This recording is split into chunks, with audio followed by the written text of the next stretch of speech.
말씀 함께 보도록 하겠습니다. 디모데전서 2장 8절에서 15절까지 말씀입니다.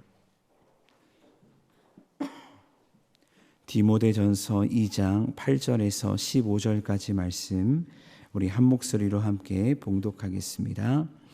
그러므로 각처에서 남자들이 분노와 다툼이 없이 거룩한 손을 들어 기도하기를 원하노라. 또 이와 같이 여자들도 단정하게 옷을 입으며 소박함과 정절로서 자기를 단장하고 따은 머리와 금이나 진주나 값진 옷으로 하지 말고 오직 선행하기를 원하노라. 이것이 하나님을 경외한다 하는 자들에게 마땅한 것이니라. 여자는 일체 순종함으로 조용히 배우라. 여자가 가르치는 것과 남자를 주관하는 것을 허락하지 아니하노니 오직 조용할지니라. 이는 아담이 먼저 지음을 받고 하와가 그 후며 아담이 속은 것이 아니고 여자가 속아 죄에 빠졌음이라. 그러나 여자들이 만일 정숙함으로써 믿음과 사랑과 거룩함에 거하면 그의 해산함으로 구원을 얻으리라. 아멘. 우리 함께 말씀을 살펴보도록 하겠습니다. 우리는 이제 새로운 달이 되면서 디모데전서 말씀을 묵상을 하게 되어집니다. 우리가 알다시피 디모데전서는 바울이 그의 영적 아들 디모데에게 쓴 목회 서신입니다. 근데 바울이 이렇게 목회 서신을 쓸 수밖에 없었던 이유가 있었으니 그 이유는 무엇이냐면 당시 디모데가 사역하고 있었던 교회는 에베소 교회였고 에베소서 1장 4절에 의하면 에베소 교회에는 다른 교훈 즉 신화와 끝없는 족보가 몰두하는 자들이 있었기 때문입니다.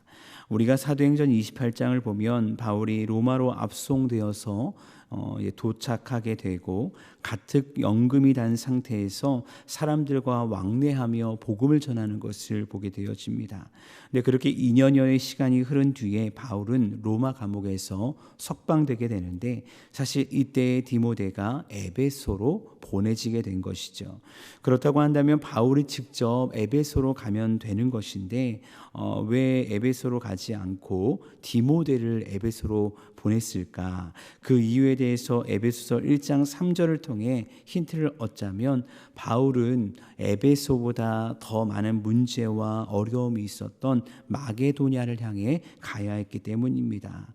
그러나 마게도냐에 가서 사역을 했던 바울의 마음은 편치 않았을 것입니다. 그래서 디모데에게 목회 서신을 보내면서 이와 더불어 에베소 교회가 함께 걸어가야 할 믿음의 길을 제시하고 있는 것이 바로 디모데 전서인 것입니다. 그리고 이 길은 에베소 교회뿐만 아니라 오늘을 살아가는 우리가 함께 걸어가야 할 믿음의 길이기도 합니다. 사실 당시 에베소 교회가 겪었던 수많은 일들이 그들만의 문제다라고 말할 수 있을까요?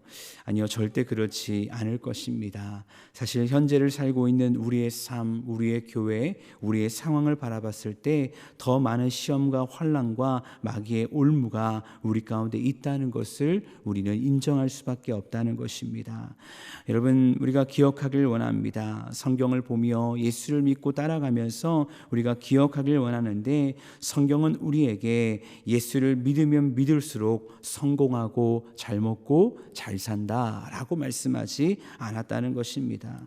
마지막 때가 되면 될수록 에베소 교회와는 비교가 안 될 정도의 다른 교훈들이 활기를 칠 것이고 많은 그리스도인들이 예수를 믿는다는 이유 때문에 고난당할 것이다 라고 성경은 우리에게 말씀하고 있다는 것입니다.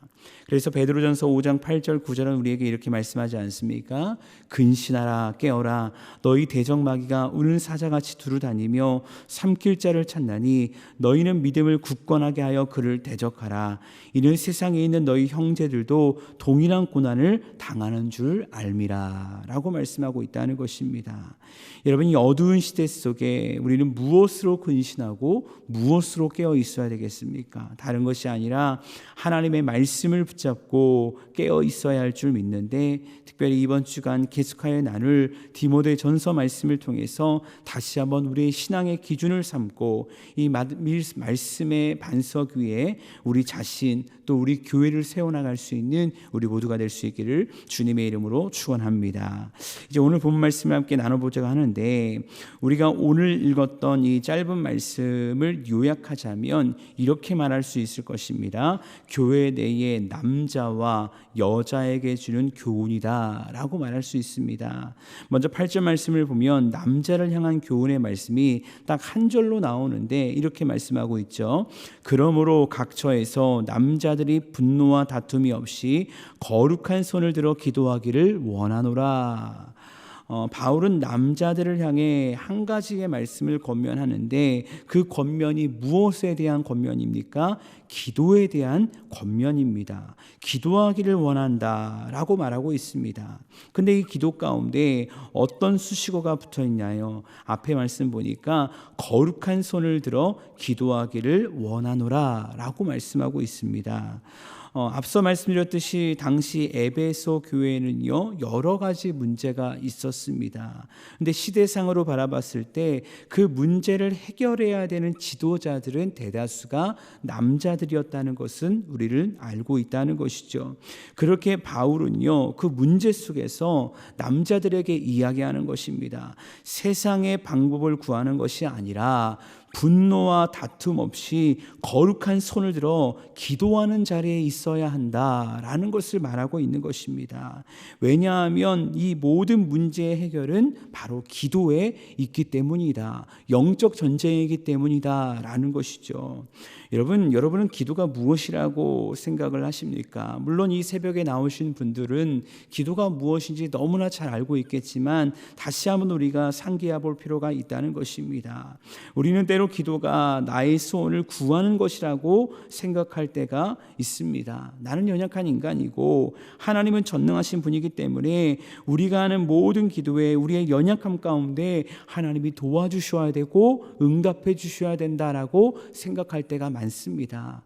물론 맞는 말입니다. 하나님 우리 도우시기 원하시고 우리 가운데 우리를 긍휼히 여기심으로 우리를 구원해 주기를 원하시는 분인 것 너무나 맞는 이야기죠.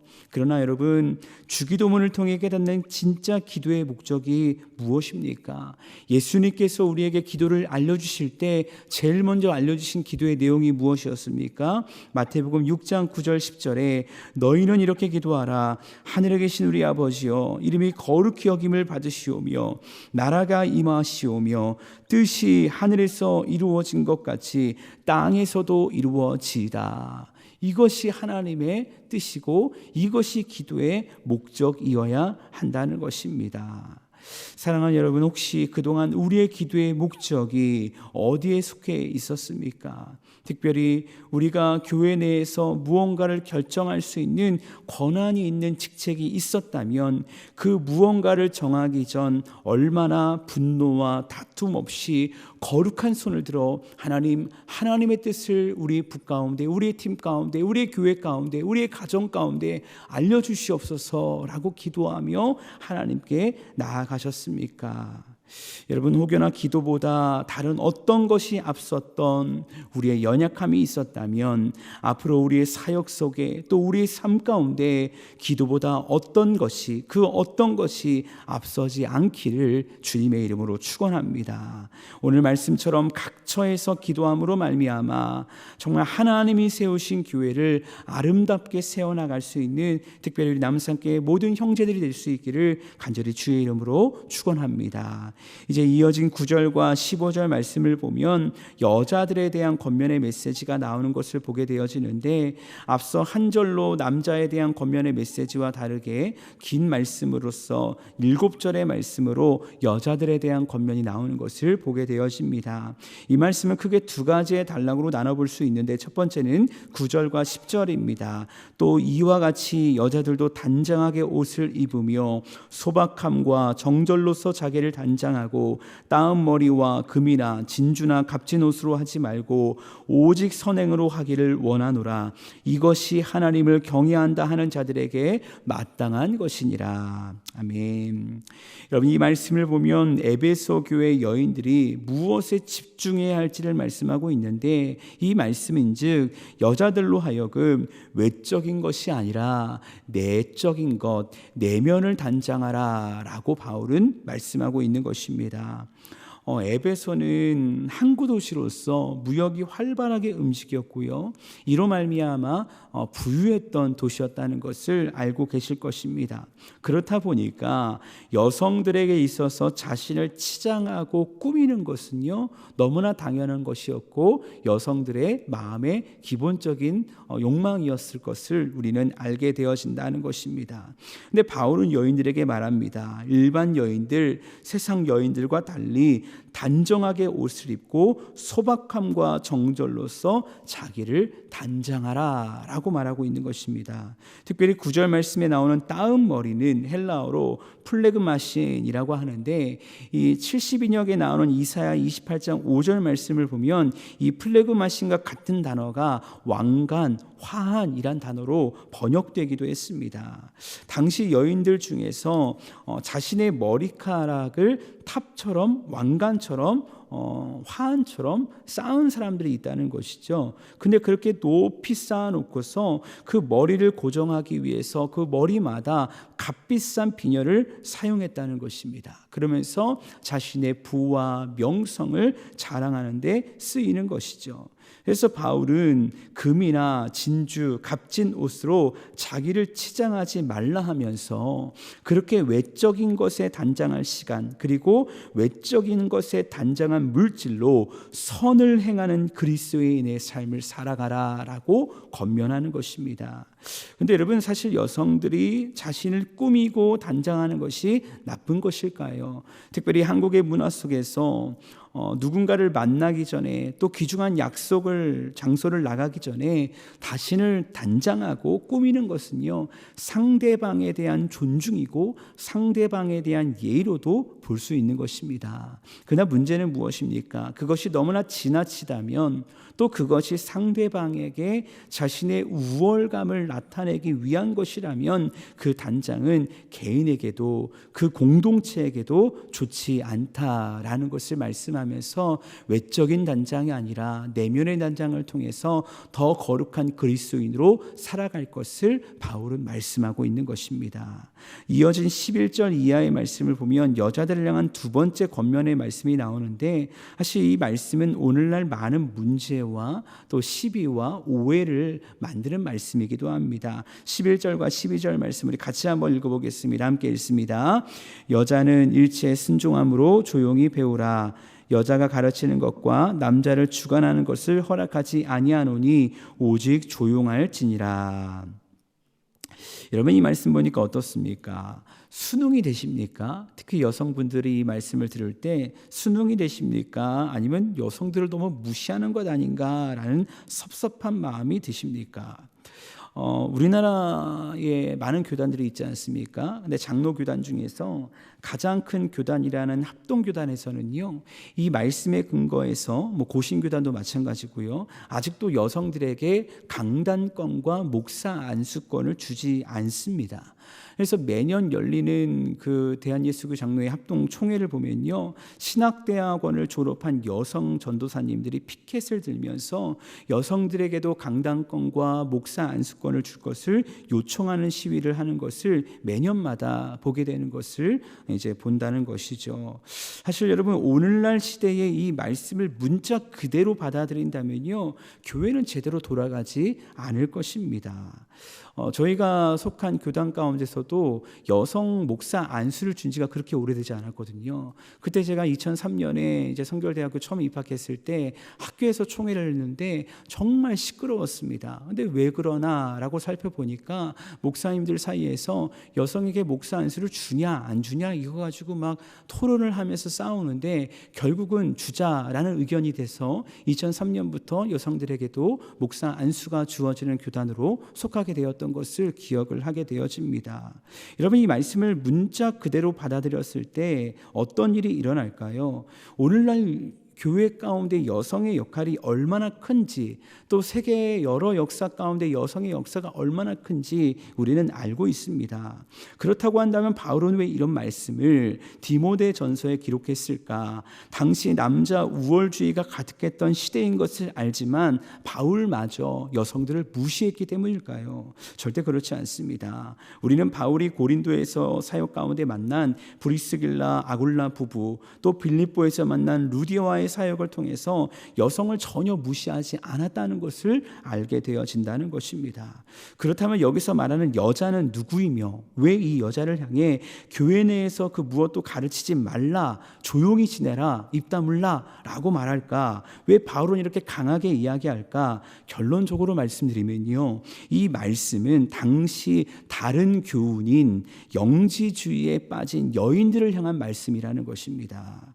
여러분, 영지주의는 AD 1세기 중엽부터 나타난 이단 사상인데요, 이들의 중심 사상은 무엇이냐면 영은 선하고 순수한 데 반해서 육신은 악하고 타락한 것이다 라는 것을 가르친 이단이었습니다.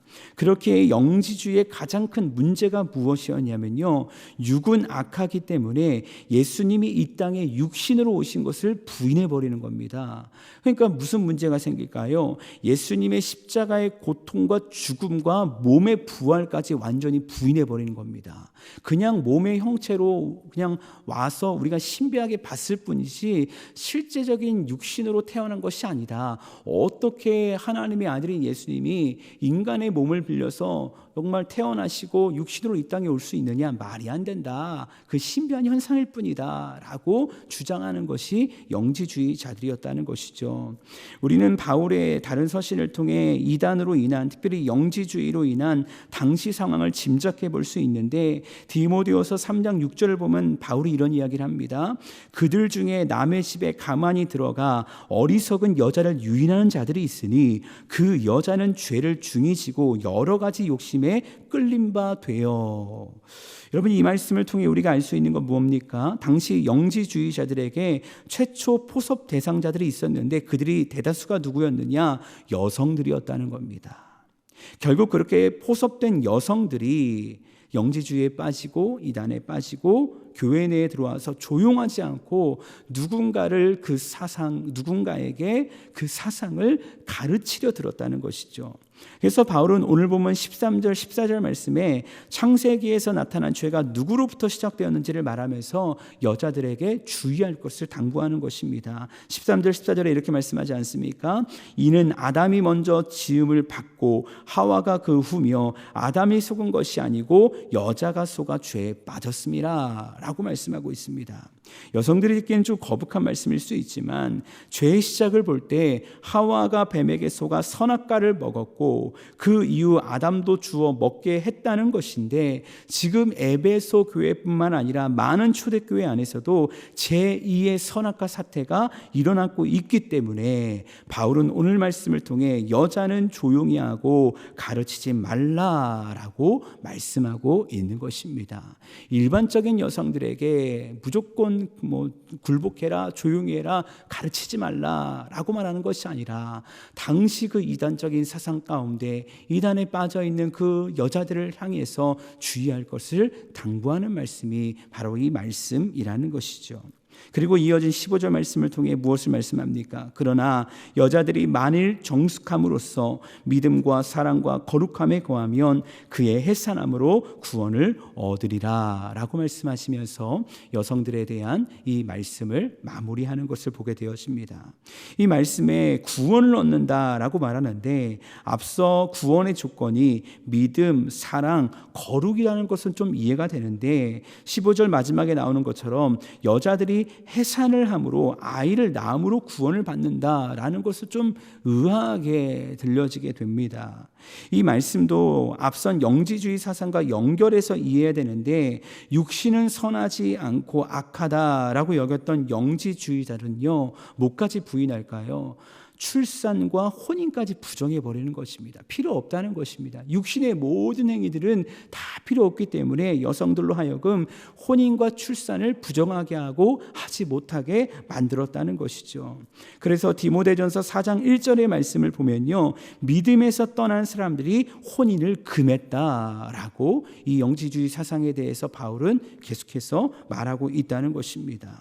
근데 바울은 이에 반해 여자들이 믿음 안에서 거룩한 가정을 이루고 출산을 하는 것이 하나님의 창조 질서 안에서 순종하는 길이며 구원받은 자가 살아가야 할 당연한 삶이다. 그렇기 때문에 믿음과 사랑과 거룩을 이야기하며 마지막에 그의 해산함으로 여자들이 구원을 얻을 것이다 라고 말씀하고 있는 것입니다. 사랑하는 여러분, 오늘 말씀을 보면서 어떤 마음이 드십니까? 이 말씀을 보면서 에베소 교회 안에 있는 수많은 문제들을 향해 바울의 교훈을 보면서 어떤 마음이 우리 가운데 드십니까?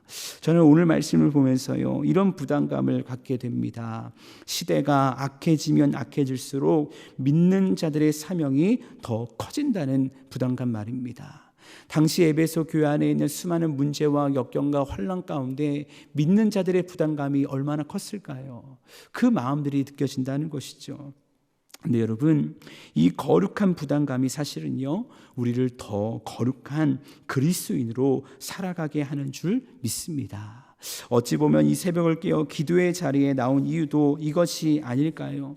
내 안에 계신 성령께서 기도에 대한 또 교회에 대한 거룩한 부담감을 주셨기 때문에 우리는 이 새벽을 깨어 주 앞에 나와 우리 개인의 신앙을 위해서, 우리 공동체의 신앙을 위해서 함께 기도하는 것입니다. 그렇게 소원하기는 지금 각자 주시는 그 거룩한 부담감을 가지고 우리 주님을 사랑하며 시대가 악해지면 악해질수록 더 진리 안에 말씀을 붙잡고 기도의 자리에서 승리할 수 있는 저와 여러분 될 수 있기를 간절히 주님의 이름으로 축복합니다. 왜냐하면 그러할 때 예수 그리스도의 핏값으로 세우신 교회가 어떤 세상의 유혹과 사탄의 유혹에도 넘어지지 않고 단단하게 세워져 나갈 것이기 때문입니다. 소원하기는 그러한 복음의 통로로 주님 나라 오시는 그날까지 쓰임받으며 믿음으로 승리할 수 있는 저와 여러분 모두가 될 수 있기를 간절히 주님의 이름으로 축원합니다.